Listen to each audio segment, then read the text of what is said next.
नमस्कार मित्रांनो, आपण आता करमाळा तालुक्यातील घोटी या गावामध्ये आलेलो एक छोटं मंदिर आहे.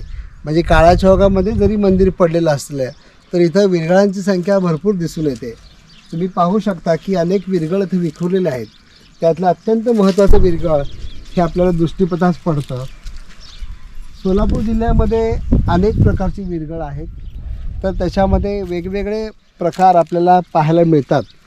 तर मित्रांनो, हा वीराच्या स्मरणार्थ थांबलेला विरगळ आहे. लढाईमध्ये गावातला एखादा वीर पुरुष धारातीर्थी पडलेला आहे आणि अप्सरा त्यांना स्वर्गात घेऊन जातात असं त्याने दाखवलेलं आहे. आणि तिसरं पॅनल हे अत्यंत महत्त्वाचं आहे.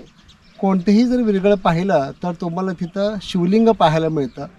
आणि ह्या विरगळाचं वैशिष्ट्य म्हणजे इथं गणपतीचं शिल्प आहे. गणपतीचं शिल्प असलेलं विरगळ सोलापूर जिल्ह्यामध्ये हे एकमेवच पाहायला मिळतं.